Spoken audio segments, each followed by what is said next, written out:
Merdeka belajar wujud yang nyata. Raih mimpimu juga cita-cita. Generasi emas Indonesia. Profil pelajar Pancasila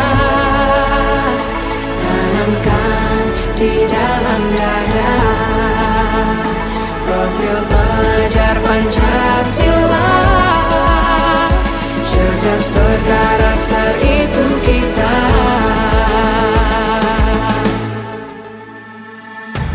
Beriman dan bertakwa pada Tuhan yang Maha Esa. Berakhlak mulia, berkebinekaan global kita. Gotong royong, berjiwa mandiri, berpikir kreatif dan bernalar kritis. Perbedaan bukan suatu halangan untuk kita saling bergandeng tangan. Bhinneka Tunggal Ika, semboyan negeri kita yang harus kita jaga bersama. Profil pelajar Pancasila tanamkan di dalam dada. Profil pelajar Pancasila, cerdas berkarakter itu kita.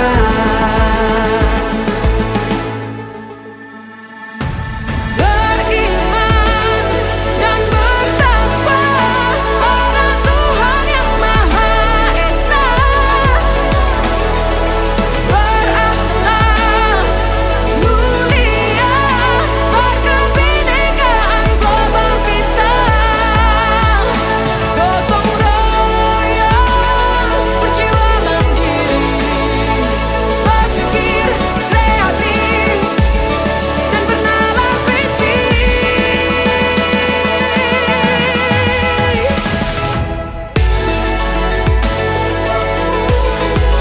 Profil pelajar Pancasila.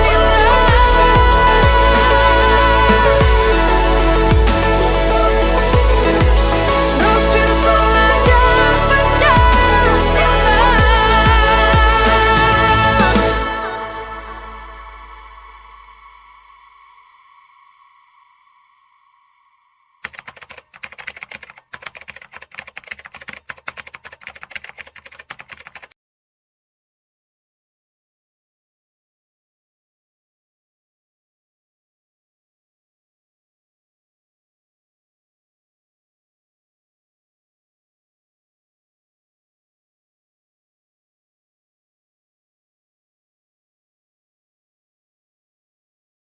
Assalamualaikum warahmatullahi wabarakatuh. Waalaikumsalam warahmatullahi wabarakatuh.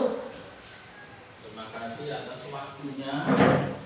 Kemarin ketika olahraga, ya yang laki-laki, saya dapat informasi kalian ada masalah di tengah jalan. Terus saya suruh balik. Ya, ternyata ketika saya suruh balik ada hikmahnya. Hikmahnya ternyata karena ada kegiatan sampai untuk jam 3.4 sampai jam terakhir harus dihentikan KBM di sekolah dan dilanjutkan di rumah karena ada kegiatan di sekolah.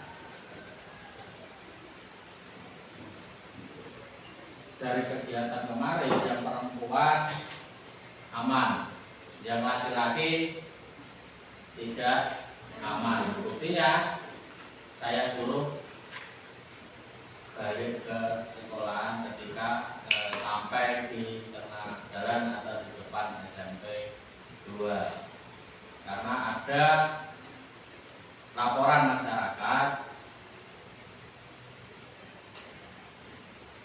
kamu naik truk dan saya dimarahi oleh yang punya truk, langsung ditelepon Pak saya nulis itu ada suatu nilai moral atau sosial yang kamu langgar.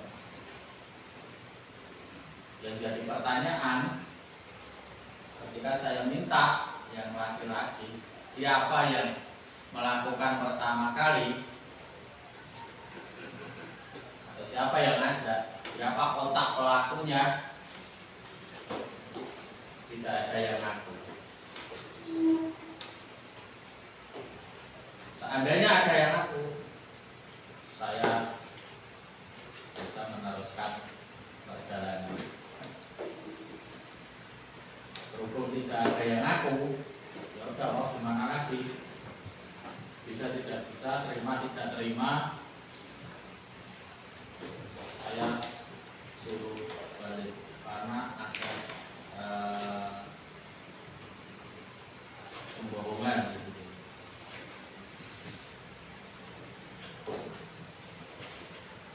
Hal itu berkaitan dengan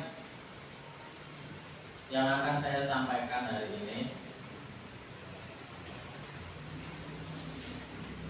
tentang nilai-nilai yang harus kita lakukan terkait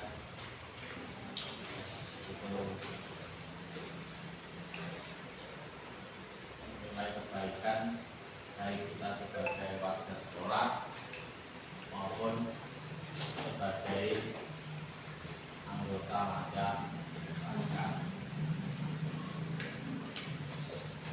Paham ya?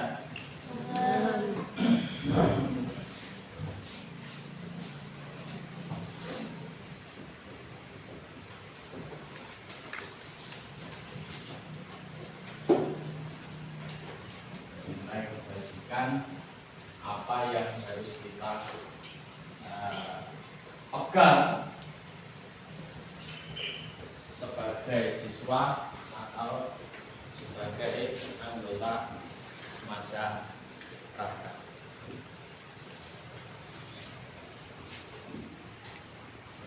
Kemarin saya berikan contoh nilai kebajikan yang harus kita pegang. Salah satunya adalah tanggung jawab.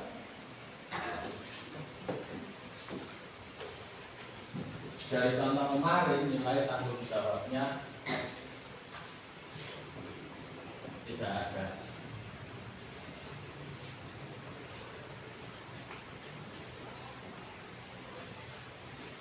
Tanggung jawab. Ada lagi? Selain tanggung jawab, tulis. Yang bisa silakan nulis. Yang bisa silakan nulis ke depan. Tidak harus saya yang unjuk.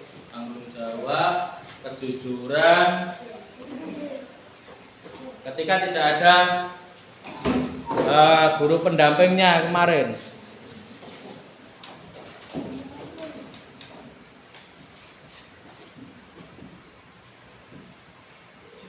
disiplin. Ada lagi nilai-nilai kebajikan yang harus kita yakini.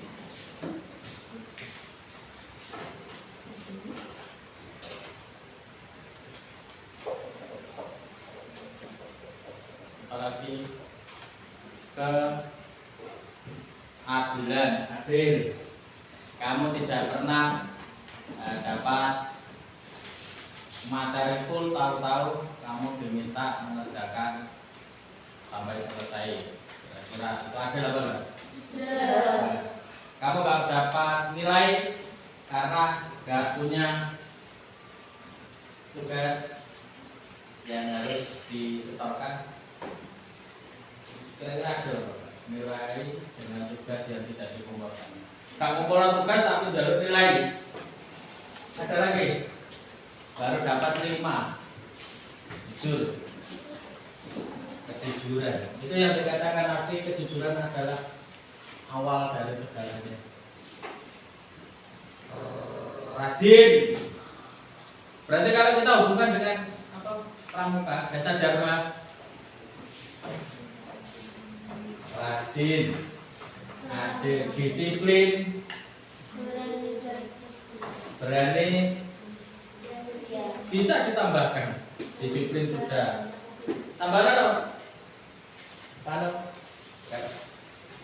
tulis yang nggak bisa. Itu nilai-nilai kebaikan. Salah satunya ya ada di dasar dharma. Dharma itu apa? Dharma artinya dharma apa? Kebaikan sama. Disiplin, rajin, lurus, tidak boleh menggak-menggok, lurus hati. Apa lurus hati? Ada yang bisa mencari sinonimnya lurus hati? Apa Bil? Lurus hati itu apa? Ya Bil? Jujur. Itu nama lainnya lurus hati. Ada lagi yang bisa menambahkan nilai-nilai kebajikan yang harus kita pahami, yang harus kita pegang sampai kapan? Sampai kita meninggalkan dunia. Sam, langsung aja Kak, yang tahu maju. Disiplin. Kalau kamu menunggu, ya namanya hanya disiplin. Berbagi. Itu namanya berbagi. Boleh. Lurus hati, disiplin, rajin dan gembira. Itu salah satu isi dari dasar dharma. Tolong menolong. Agama kita juga mengajarkan tolong menolong, tapi dalam hal kebaikan. Tapi kalau menolong dalam hal ujian, dosa kamu double. Tolong menolong.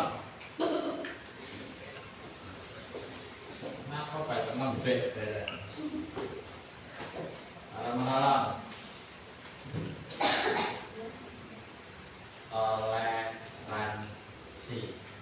Toleransi. Kenapa kebalik toleransi? Toleransi itu apa? Toleransi. Menghormati, apa lagi? Menghargai. Menghormati wes, menghargai wes. Nama lain dari toleransi.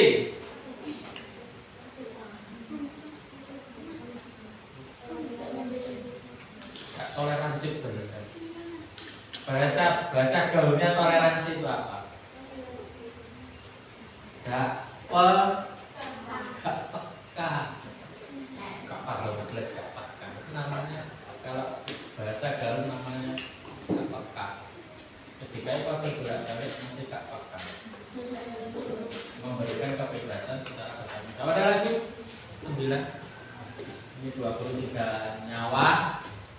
Hati-hati. Toleransi,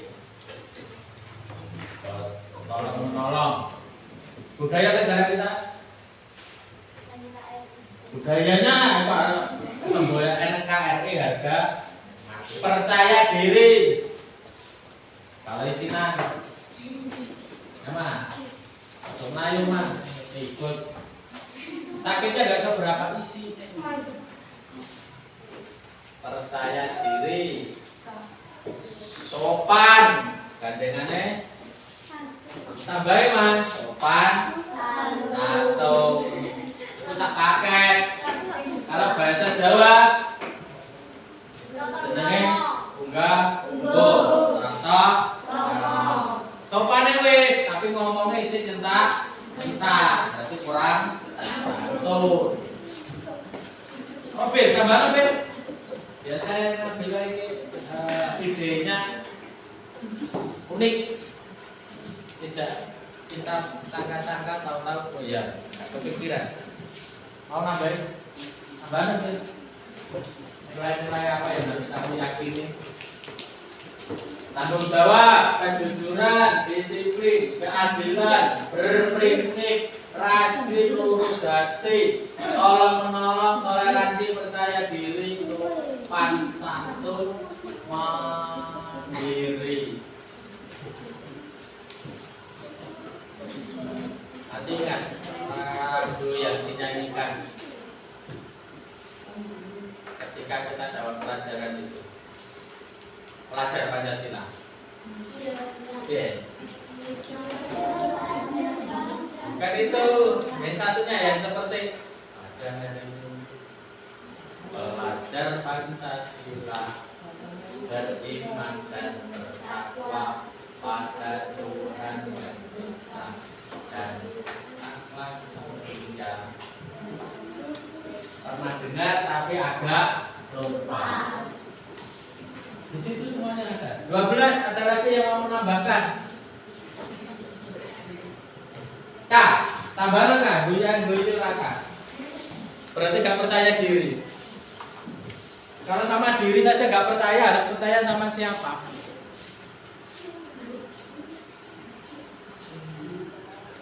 Pertama harus percaya diri, berani. Ada gak di situ berani?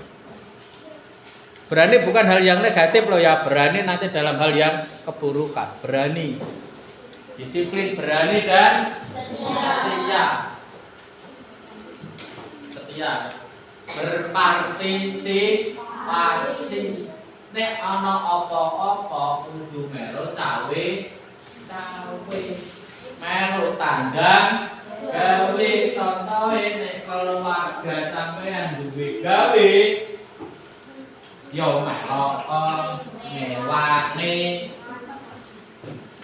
Apa yang harus dibantu? Ya kita lihat kemampuan kamu. Saya bisanya sungguh-sungguh, Pak Dewani sungguh. Saya bisanya ngambil piring yang kosong, dia diambil. Tunjukkan kalau kita punya manfaat. Dan tonggolnya ada yang meninggal dunia. Apa yang bisa dilakukan anak kecil itu? Seumpama pas hari libur, hari Minggu, ada tetanggamu meninggal dunia. Apa yang harus kita lakukan? Ya tunjukkan bahwa badan kita ini mempunyai manfaat. Kita bisa melakukan kebaikan. Ya, jangan maksa pekerjaan orang dewasa. Angkat keranda, orang tua. Kalau gotong jenazah, orang tua. Melok memandikan. Ada yang pernah ikut memandikan? Pak, takut. Sholat jenazah. Ada yang pernah ikut? Melok, oh Pak, tapi saya enggak hafal doa-doanya. Pokoknya ikut. Bismillah, sama seperti imam. Lupis.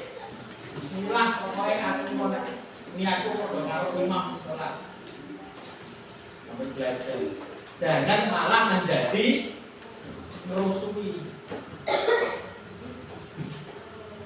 Anggone duwe gawe seneng ngomongan. Dulu nang pawon alasane golek make.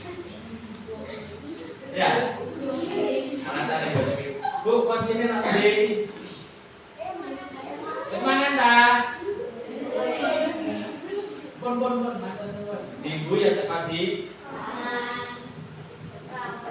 rawan ya Pak. Bombo bisa. Tapi untuk mengimbangi itu, lakukan apa yang menurut kita mampu.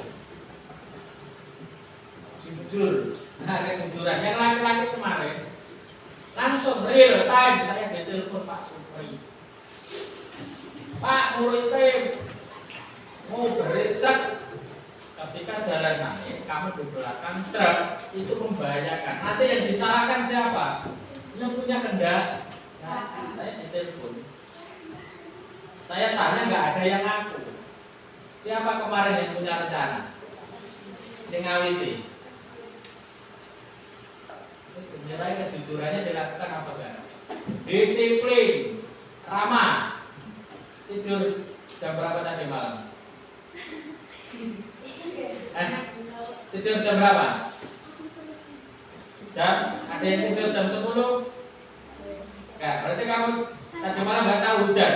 Tahu. Berarti kamu tidurnya di atas jam 9. Iya. Karena jam berapa kemarin tadi malam hujan? Berarti kamu nggak jujur. Nah, ada yang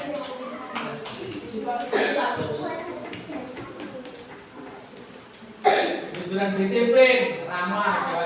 Kemarin sudah dikasih tahu jam segini masuk, oke masih kirinan. Nah sempat izin pamit sarapan yang jelas gak?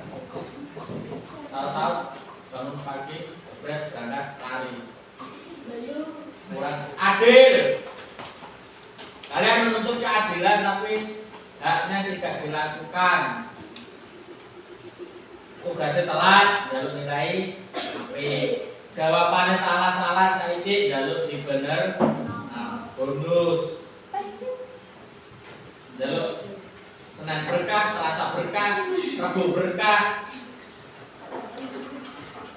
Diminta menyebutkan 3 jawaban dikasih 2, sisi salah. Harusnya separuh poinnya, tapi minta dibetulkan. Adil apa enggak? Weker, jalur sanggung, mau studi tur. Di kongkone orang tahu mangkat. Adil apa ora? Hak dan kewajiban harus dilakukan secara seimbang.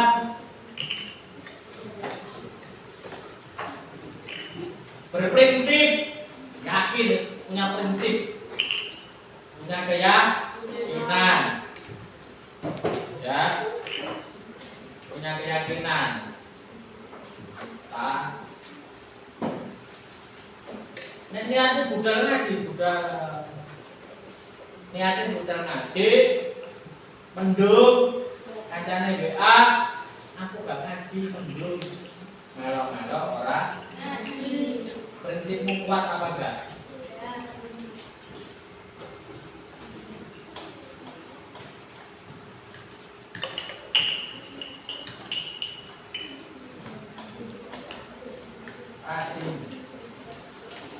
Rajin itu tidak harus lama. Misalnya belajar dengan rajin. Tidak harus lama, belajar 3 jam. Ketika mau ujian, ya bunga ya.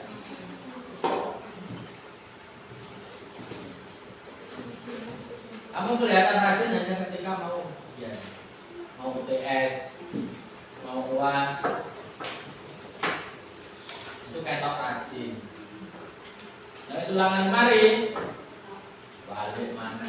Lurus hati. Lurus hati itu gandengannya dengan berprinsip. Kalau sudah punya prinsip, hatinya lurus, gak bisa dipengaruhi. Tolong menolong, artinya dalam hal yang baik, bukan hal yang suruh. Katanya ulangan gak bisa dituruni, sudah biarkan. Katanya gak bisa ya wis, karena itu tanggung jawab masing-masing. Toleransi, saling menghargai. Percaya diri, sopan santun ini yang paling penting. Kalau kamu nggak bisa sopan santun, jangan harap ada orang lain yang sopan terhadap kamu. Mandiri dan berpartisipasi. Ada lagi Renata tambahan? Tambahan ada? 12 tadi 12. Ada mana sepedanya tadi? Silakan kalau ada bisa ditambahi. Apa kira-kira?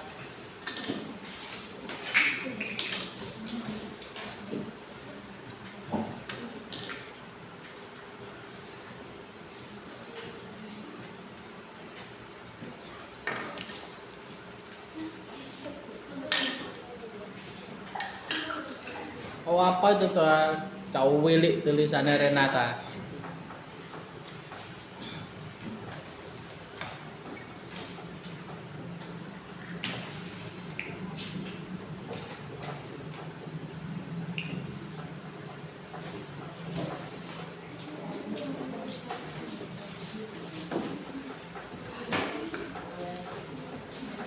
Masih ada yang mau nambah?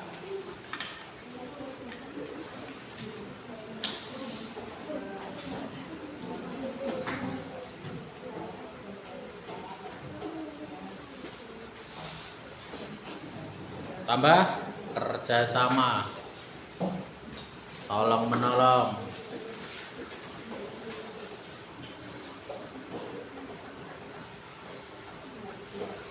Nilai kebajikan ini tidak terikat wilayah, artinya semua makhluk hidup manusia terlepas dari agama, suku, bangsa, negara. Nilai-nilai itu yang harus dijunjung tinggi. Peduli. Kira-kira nilai-nilai kebaikan itu, nilai-nilai kebajikan itu sekarang ini makin luntur atau makin kuat? Dengan kemajuan zaman seperti ini, orang masih ada yang gotong royong? Enggak ada. Rasa empati. Bagus. Empati, ada yang tahu empati? Apa sih empati? Empati itu apa? Empati itu melihat suatu kondisi dari sudut pandang orang lain. Misalnya orang lain itu mencuri untuk makan, ya memang salah.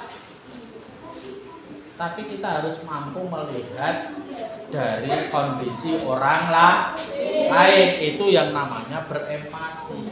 Beda dengan simpati. Simpati itu memandang orang lain menurut keyakinan kita. Tapi kalau empati itu melihat sesuatu berdasarkan cara orang lain atau orang tersebut. Setia. Persatuan.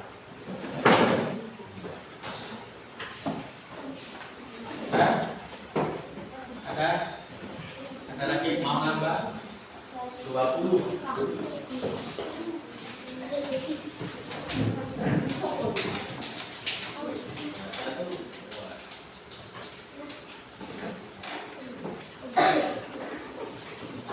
Berani. Solidaritas, kompak. Salah satu cara kegiatan yang membutuhkan kekompakan kemarin berat, ada.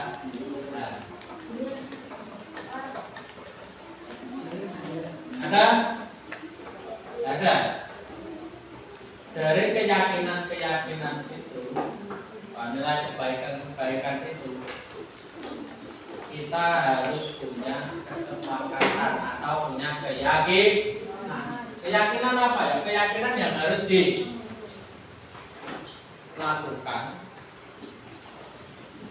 di dalam sebuah kelas. Kalau kita lingkupnya masih di sekolah, nanti di masyarakat juga ada. Hanya peraturan. Kenapa kok nggak peraturan? Peraturan itu biasanya memaksa. Kalau keyakinan itu munculnya dari dalam diri sendiri.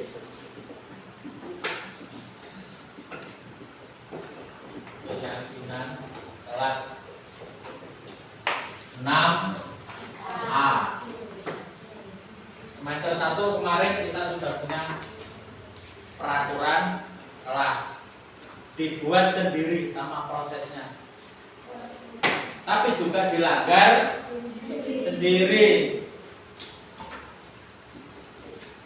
Di situ ada macam-macam. Ada yang bentuk hukuman fisik, nggak boleh. Ada yang main benda, itu ya nggak boleh.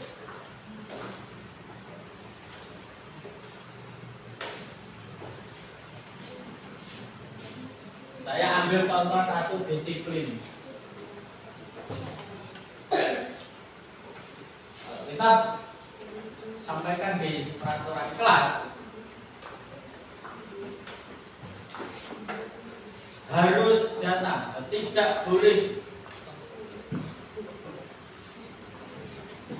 datang tepat waktu. Itu penjabarannya dari disiplin. Rajin. Kalau kita buat dari keyakinan, melaksanakan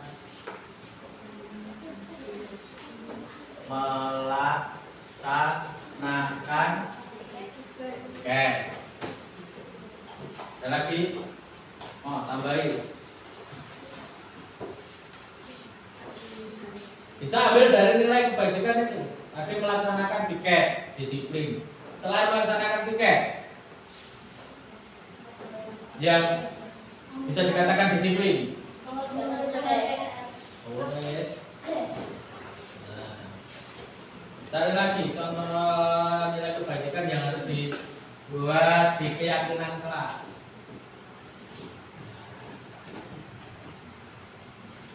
Rama tadi disiplin apa enggak kira-kira? Berarti apa katanya? Kata-kata yang bisa dipakai. Jaga juga, datang. Ini masih kategori disiplin. Tanggung jawab, tugas melaksanakan. Oke, itu tanggung jawab. Jujur. Kalau kita buat keyakinan kelas, kira-kira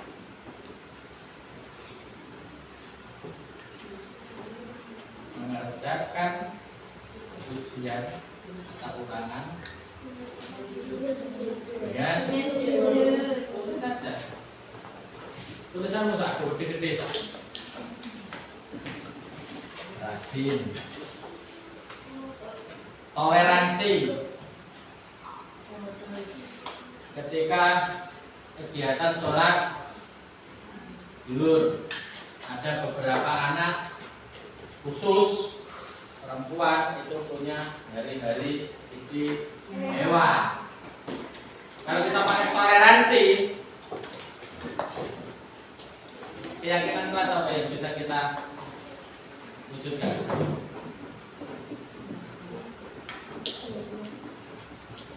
Menjaga ketertiban dalam tulisan gede. Apa? Kirana mana ya? Ya wes, kirana. Toleransi. 11 sopan santun. Ada yang sopan santun. Kira-kira keyakinan kelas bagaimana yang menunjukkan nilai kebajikan dari sopan santun?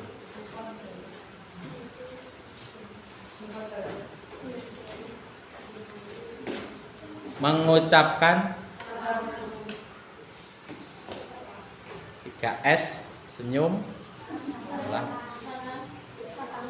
bisa ditulis itu dalam ranah sopan santun. Tulisan kah?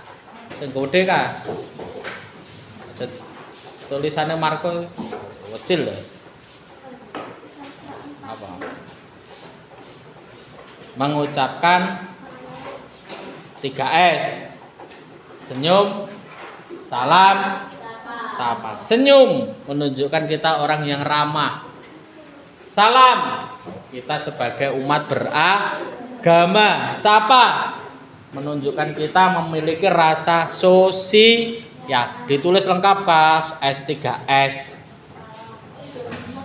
Senyum, salam, sapa.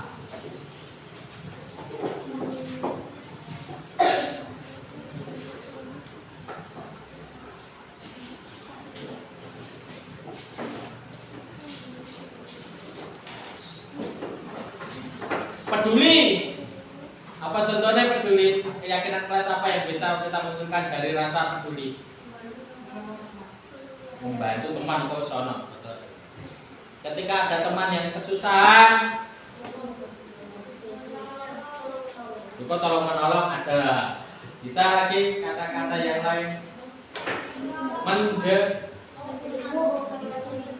yang sakit atau teman yang kesusahan. Bisa ditulis. Apa sih tulisannya? Bukti. Nabila, ya tulis sendiri. Nah, itu dari kategori dari nilai kebaikan. Rasa empati juga, peduli juga. Tahu temannya sakit, tahu temannya kesusahan, didatangi, dan datang tidak wajib hukumnya membawa. Ya. Kalau datang ke orang yang kesusahan, orang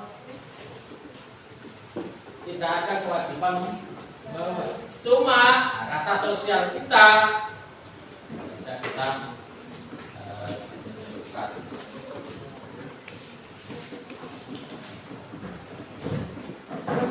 Itu keyakinan kelas 6A. Kalau nanti ada kira-kira penambahan lagi, kita tuliskan secara langsung di poster yang akan saya cetak. Sementara ada 7, Pak, saya punya ide, dan nanti kita bisa tuliskan di poster yang akan saya buat. Itu keyakinan kelas, nilai-nilai kebajikan yang harus kita pegang sampai kapan itu. Ada yang ditanyakan? Tidak? Kalau tidak ada yang ditanyakan, itu yang dapat saya sampaikan tentang nilai-nilai kebajikan dan keyakinan kelas 6A milik kita. Saya akhiri. Ada yang mungkin tersinggung nantinya, saya mohon maaf yang sebesar-besarnya. Saya akhiri. Assalamualaikum warahmatullahi wabarakatuh. Waalaikumsalam warahmatullahi wabarakatuh.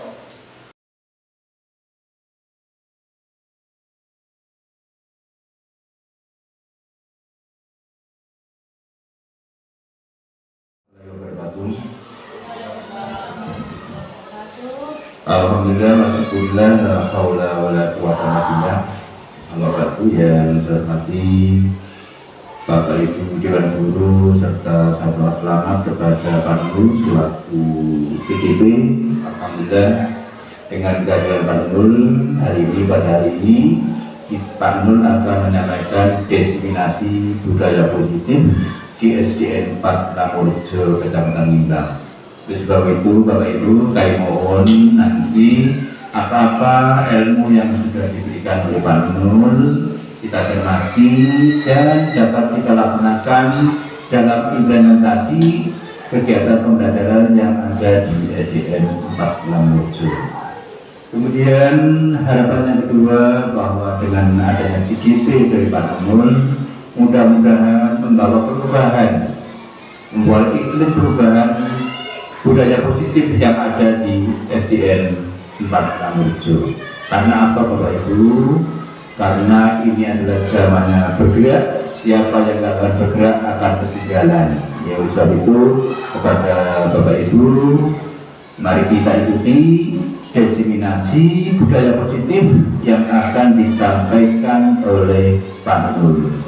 Ini acara besar saya tutup. Wassalamualaikum warahmatullahi wabarakatuh. Saya berharap kepada Pak Nul. Assalamualaikum warahmatullahi wabarakatuh.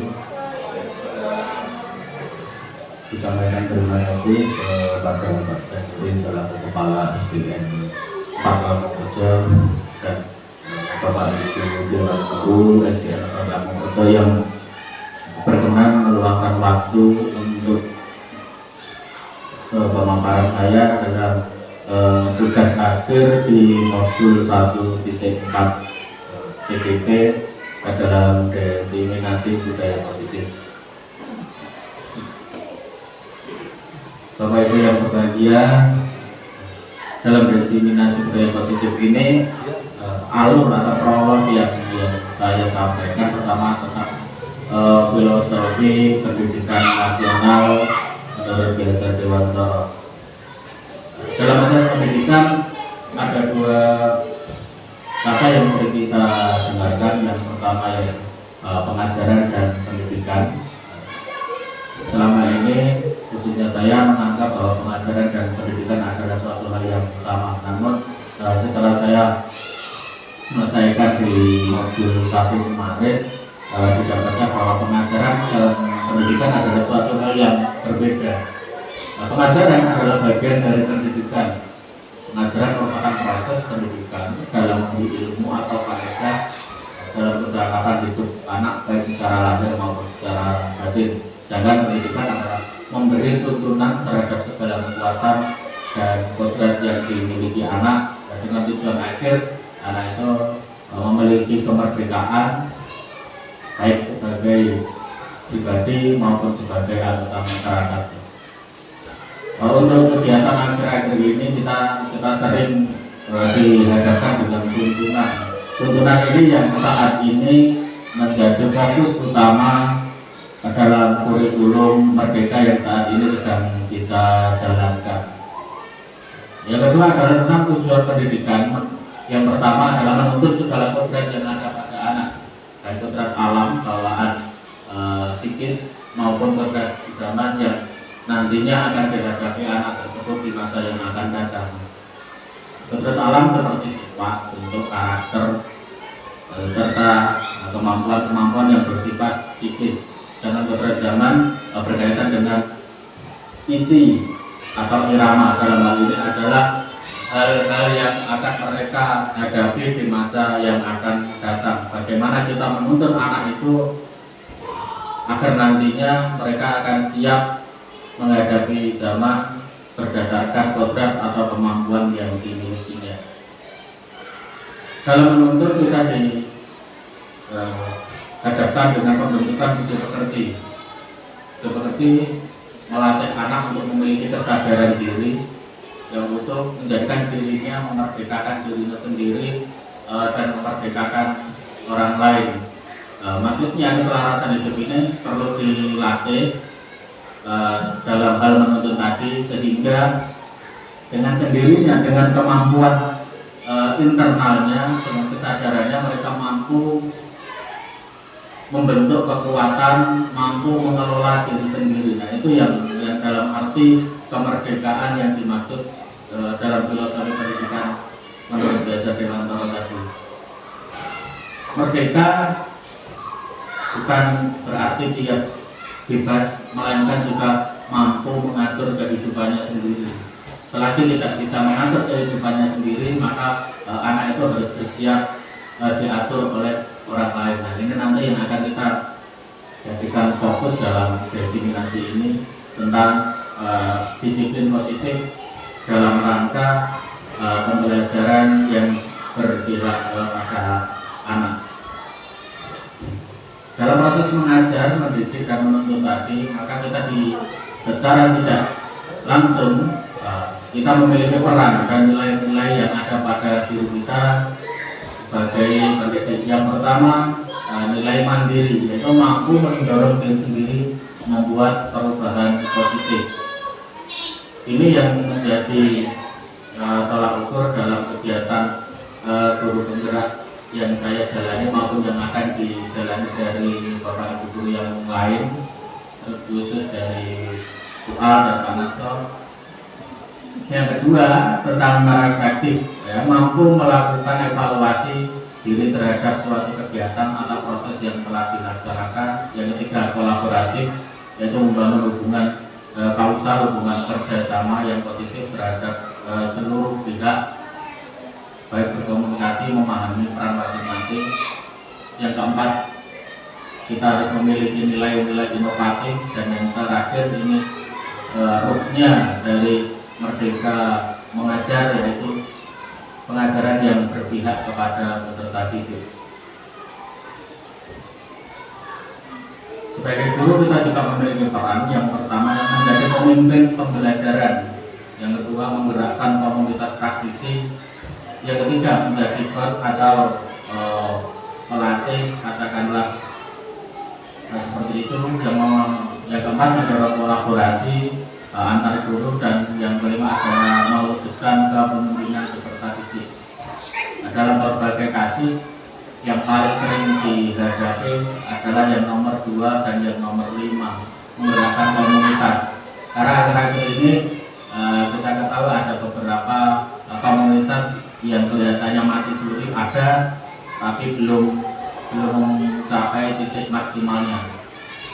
Dan yang kelima merupakan kepemimpinan peserta didik. Diharapkan nantinya peserta didik itu mampu dan yakin dengan nilai-nilai yang ada pada dirinya sehingga mampu mengatur kehidupannya di masa mendatang.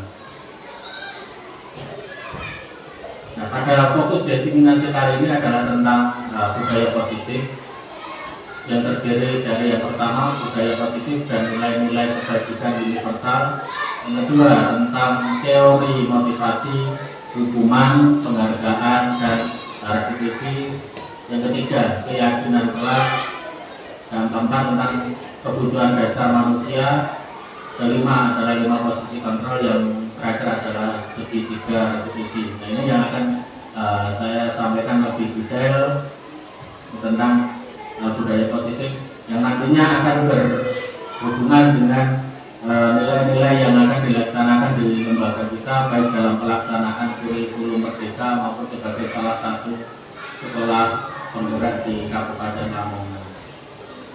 Budaya positif dan nilai-nilai kebajikan universal. Cara kontrol menurut Dr. William Glasser yang pertama, ilusi guru mengontrol murid bahwa kita memiliki keyakinan, memiliki gambaran bahwa kita sebenarnya adalah yang mengontrol murid. Yang kedua, bahwa semua penguatan positif, efektif, dan bermanfaat. Yang ketiga, ilusi bahwa kritik dan membuat orang merasa bersalah dapat menguatkan karakter. Dan yang keempat adalah ilusi bahwa orang dewasa memiliki hak untuk memaksa. Secara disadari maupun tidak, kita memiliki anggapan seperti itu, 4 itu, bahwa kita adalah yang mengontrol murid, memberi penguatan itu bermanfaat, kritik membuat orang bersalah itu akan menguatkan karakter, dan orang dewasa memiliki hak untuk memaksa.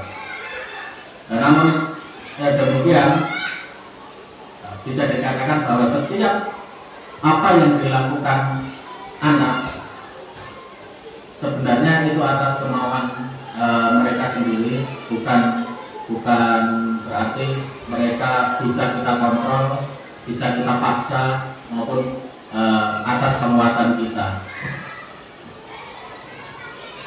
Yang keempatnya itu dengan tujuan kita mau mendisiplinkan, sedangkan disiplin adalah di mana ada kemerdekaan, di situ ada disiplin yang kuat. Padahal disiplin di sini berarti adalah pembelajaran. Ketika kita bicara disiplin, bayangkan kita selalu taat terhadap peraturan, mengikuti segala kaidah-kaidah yang telah ditentukan. Namun makna dari disiplin sendiri adalah pembelajaran. Maka dapat disimpulkan bahwa disiplin sebagai bentuk kontrol diri, mengontrol dirinya, belajar untuk agar dapat mencapai suatu tujuan yang mulia. Tujuan mulia di sini mengacu pada nilai-nilai prinsip yang dianut seseorang. Itu terlepas dari agama, ras, suku, bangsa, ataupun yang lain. Itu yang nanti kita sebut dengan nilai-nilai kebajikan universal. Suatu nilai yang mana terlepas dari semua itu tadi, bebas tidak terkait dengan agama, ras, suku, bangsa, gender maupun yang lainnya. Ini yang saya maksud tadi, nilai-nilai kebajikan universal, yaitu nilai kebajikan adalah sifat-sifat positif manusia yang merupakan suatu tujuan mulia yang ingin dicapai oleh individu, terlepas dari suku, agama, budaya, ras, dan lain sebagainya, seperti keadilan, keselamatan, tanggung jawab, jujur, rasa syukur, berfungsi, integritas, dan yang lainnya. Dari nilai-nilai kebajikan tersebut, hubungannya akan dengan hukuman, konsekuensi, atau restitusi. Jika anak-anak tidak bisa melaksanakan nilai-nilai kebajikan yang mereka yakini, maka muara yang akan tetapi itu adalah hukuman, konsekuensi atau restitusi. Ternyata yang kita lakukan selama ini sudah terkandung di dalam ketiga halnya ini. Yang pertama adalah hukuman. Hukuman itu bersifat tidak terencana atau tiba-tiba. Yang kedua bersifat satu arah dari guru yang memberikan dan murid hanya menerima suatu hukuman.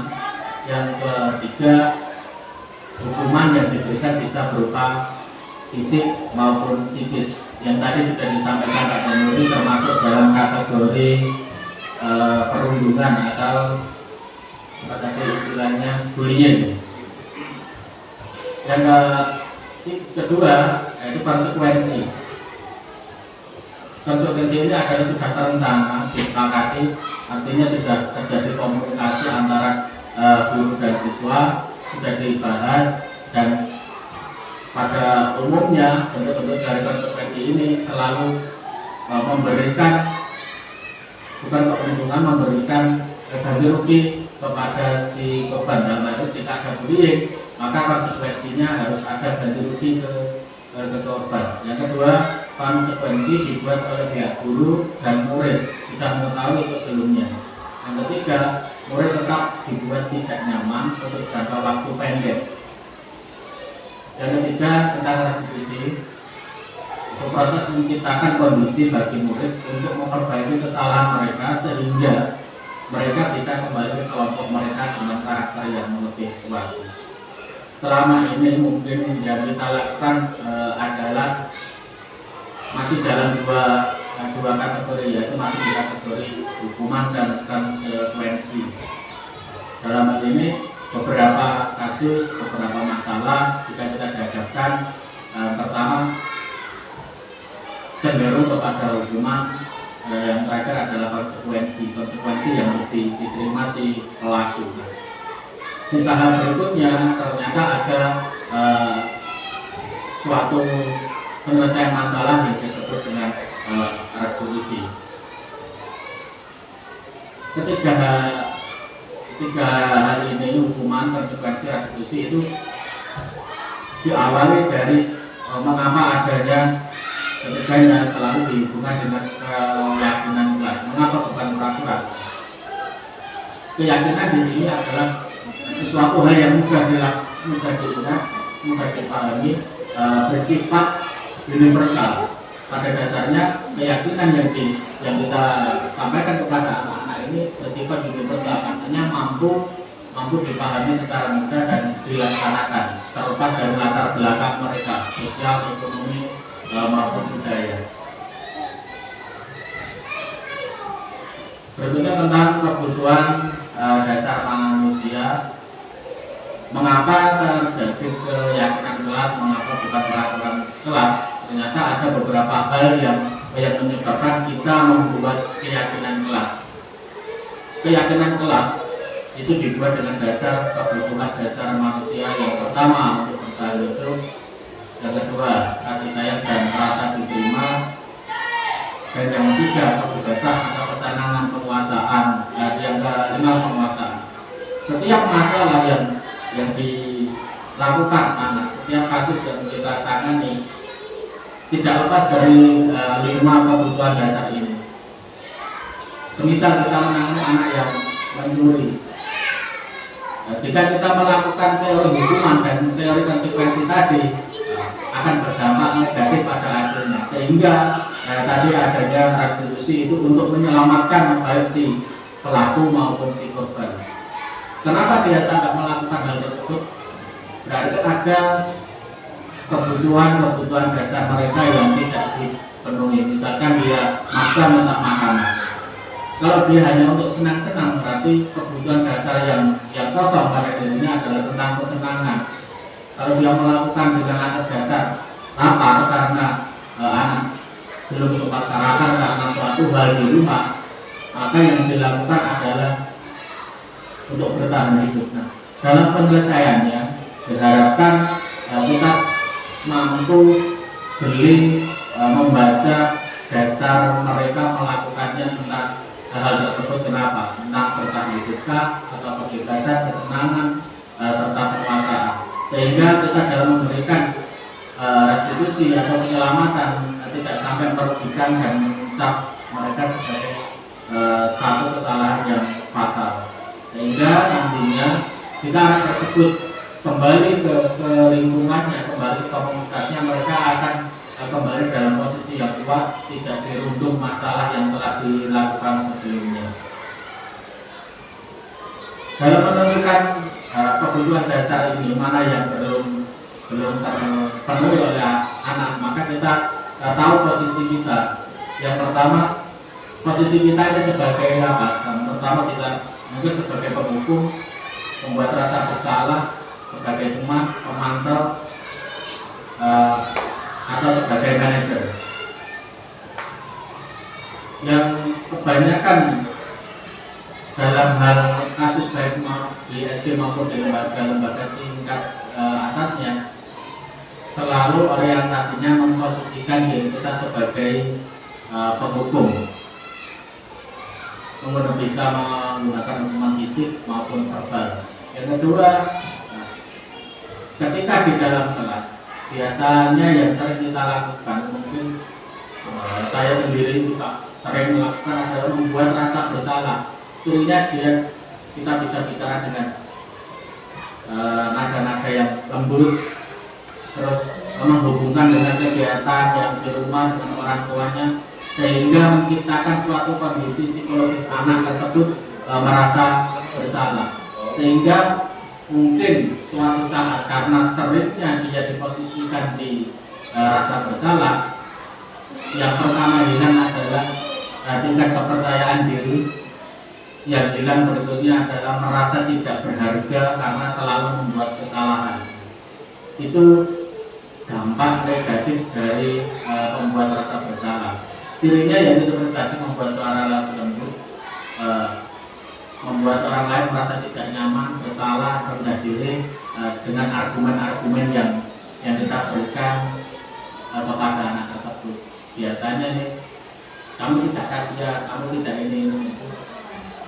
Anak merasa tidak berharga, mempunyai kecenderungan telah mengecewakan orang-orang. Ya memang dampaknya ada, cuma dampak negatifnya ini yang jangka panjangnya ini yang merusak kepercayaan anak. Yang ketiga, memposisikan diri ketika anak mendapat masalah adalah sebagai teman. Tidak akan menyakiti, namun berupaya mengontrol anak. Kelemahannya di sini cuma satu. Jika kita sudah melaksanakan posisi sebagai teman, nantinya jika anak tersebut bisa dengan kita baik karena mereka naik ke jenjang yang lebih tinggi, ataupun kita karena ada tuntutan mutasi, maka anak tersebut akan kehilangan panutan. Bukan tidak mungkin anak tersebut akan kembali ke habitat awalnya seperti semula. Itu kalau kita memposisikan diri sebagai teman. Yang ketiga, jika menghadapi suatu masalah, biasanya kita juga bersifat sebagai pemantau. Pemantau ini selalu berhitung-hitungan dengan berapa kali pelanggaran yang dilanggar, berapa aturan yang sudah dilanggar. Maka dari situ akan memberikan konsekuensi yang harus dilakukan kepada anak. Yang terakhir adalah tentang manajer. Manajer bukan hanya sebagai penghukum, bukan sebagai pemantau atau yang lain sebagainya, tapi manajer di sini memberikan solusi mulai dari awal sampai selesai. Ya. Yang ditakutkan di sini mohon tidak memposisikan sebagai penghukum, membuat bersalah maupun teman. Setidak-tidaknya jika kita belum bisa mencapai level manajer dalam menyelesaikan suatu masalah, setidaknya kita mendekatinya adalah di posisi pemantau. Jangan memposisikan sebagai penghukum, membuat rasa bersalah maupun teman. Minimalnya kita ada di posisi pemantau ketika suatu permasalahan terjadi pada anak. Dalam kaitannya dengan segitiga restitusi adalah sebuah cara menanamkan disiplin positif. Restitusi bukan untuk menebus kesalahan, namun untuk belajar dari kesalahannya. Tujuannya adalah memperbaiki hubungan. dari segitiga restitusi ini yang pertama adalah menstabilkan identitas anak. Ketika kita menyelesaikan suatu permasalahan yang dilakukan anak, hal pertama yang harus dilakukan atau sebaiknya dilakukan adalah menstabilkan identitas. Mereka sudah merasa bersalah, sudah merasa tidak memiliki harga, maka identitas tersebut yang nantinya bisa merusak hubungan dengan komunitasnya atau temannya, maka kita stabilkan dengan cara memberikan pemahaman bahwa setiap orang pasti pernah melakukan kesalahan, atau kamu bukan orang yang satu-satunya yang melakukan kesalahan. Dengan dasar seperti itu, kondisi psikologis anak bisa kembali seperti awal tadi, dan identitas anak yang mereka awalnya percaya terhadap kemampuan itu sudah distabilkan. Yang kedua adalah tentang validasi tindakan yang salah.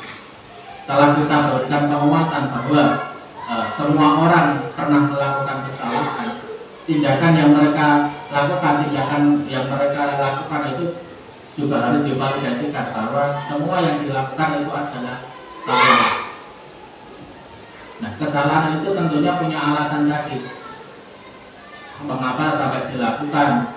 Berarti ada 5 kebutuhan dasar anak tadi yang belum terpenuhi. Atau adakah cara lain yang dapat dilakukan dalam pemenuhan kebutuhan? Tindakan salah tetap salah, tidak ada peraturan yang membenarkan sesuatu kesalahan terlepas dari apapun itu. Yang ketiga adalah menanyakan keyakinan.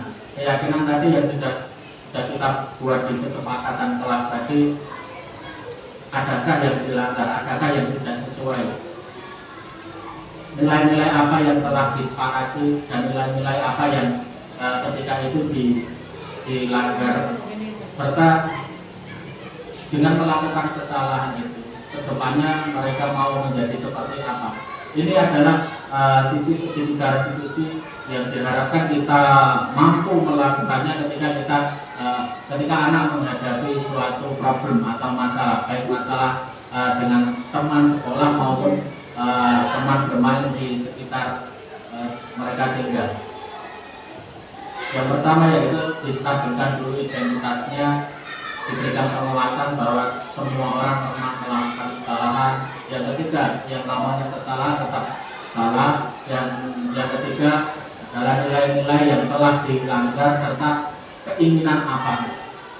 Dengan menerapkan pola segitiga restitusi tersebut, anak bisa paham tentang apa yang harus dilakukan jika nantinya melakukan sebuah kesalahan. Nilai-nilai intrinsik dari mereka akan timbul sehingga suatu saat ada maupun tidak ada orang yang mengawasi, nilai-nilai kebajikan universal masih tetap bisa dipegang teguh. Itu yang muara akhir dari tujuan pendidikan nasional adalah merdeka. Merdeka bukan hal tentang mengatur dirinya sendiri, tapi juga mampu mengatur, menetapkan apa yang harus dilakukan baik untuk diri sendiri, orang lain maupun masyarakat.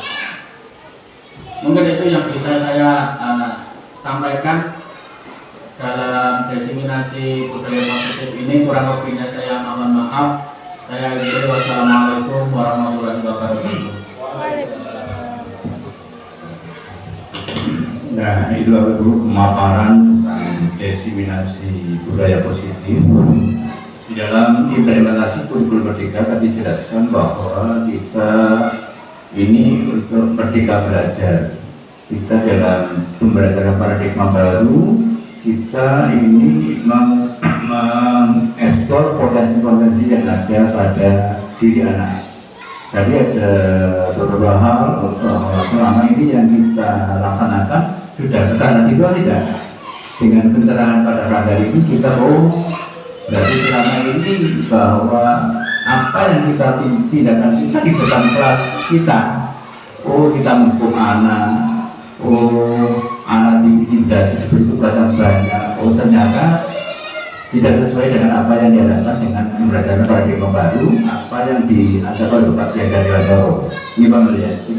Nah, oleh sebab itu Bapak Ibu, dengan pencerahan pada hari ini, mudah-mudahan yang pembelajaran yang kita laksanakan selama ini kita akan lebih baik seperti apa yang diarahkan daripada sampai oleh Pak Nur tadi. Ya, ada 3 sisi, ya, ada 3 tahapan. Yang pertama yaitu kita menstabilkan identitas. Ya. Kemudian yang kedua, validasi tindakan yang salah. Kemudian 3, menanyakan keyakinan. Yaitu yang penting kita evaluasi, yang betul kita tindakan ke depan agar apa yang telah kita laksanakan nanti sesuai dengan harapan daripada kurikulum Merdeka.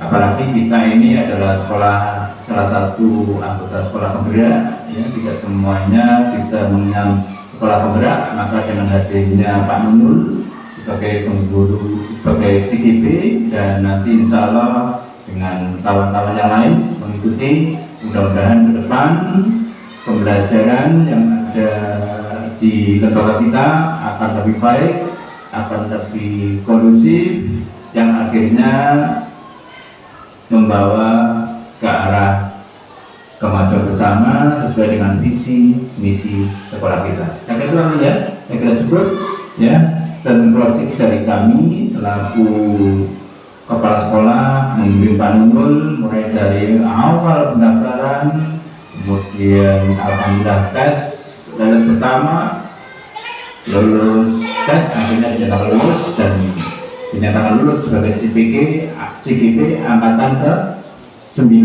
dan sekarang sudah masih bulan kedua benar ya, sudah ada kunjungan lapangan 2 kali ya, sudah mengadakan lokal karya 3 kali kalau nggak salah, LO dulu kalau saya orientasi, kemudian lokal karya ke-1 ya, itu loh Ibu.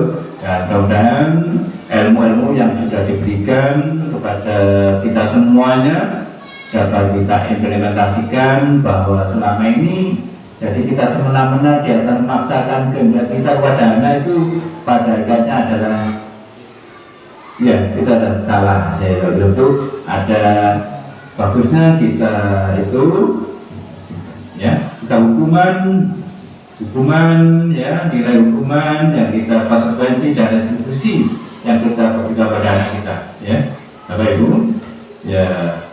Hukuman yaitu bersifat tidak terencana dan tiba-tiba. Kalau dulu guru menempelkan kita biasa, nendang, nyawat kabur, nyawat itu. Nah, sekarang ini kita tidak dibenarkan, ya. Kemudian bersifat satu arah, kita dari guru saja dalam pelajaran yang berian dan murid hanya menerima suatu hukuman. Ada tuh kita itu kan ya, jadi itu berupa 2 arah ya, gitu ya. Nah, kemudian konsekuensinya sudah rencana, sudah disampaikan, disepakati dalam aturan sekolah ya, kesepakatan bahwa anak perjanjian kita dibidayakan bahwa setiap mengajar apa aturan kita main nanti begini kita kesepakatan bersama, namanya kesepakatan kelas gitu kan ya, betul ya. Jadi seperti itu, ada diskusi, ada proses penciptaan kondisi bagi murid untuk memperbaiki kesalahan mereka sehingga mereka bisa kembali pada kelompok mereka dengan karakter yang lebih kuat. Itulah harapannya, sehingga dengan kita pembelajaran anak tidak semata leader, anak lebih percaya diri, yang akhirnya menjadi pribadi-pribadi yang kokoh, dengan harapan bahwa kurikulum ini disiapkan untuk mencetak bonus demografi tahun 2045. Kita yang ada di lapangan, garda terdepan termasuk SD, membentuk watak, membuat dasar sehingga anak-anak kita nanti mampu bersaing di eranya. Karena yang saya katakan ya cukup. Terima kasih atas perhatian dari Bapak-bapak Ibu semuanya mengikuti diseminasi budaya positif yang disampaikan oleh Pak Nur pada hari ini. Ya, terima kasih, sukses selalu untuk Pak Nurul. Mudah-mudahan ilmu-ilmu yang didapatnya nanti bisa ditularkan kepada kawan-kawan yang ada di SDN Purworejo, sehingga menciptakan budaya positif. Kita ciptakan, kalau dulu ada di sekolah ada kolaborasi sekolah, Sabtu kolaborasi, kita saling bertukar pendapat masalah hal yang ada di kelas kita masing-masing, mulai dari proses pembelajaran, ada kasus-kasus urgen, perlu kita musyawarahkan bersama, kita bacakan bersama demi kemajuan sekolah kita. Begitu ya. Karena itu, wassalamualaikum warahmatullahi wabarakatuh.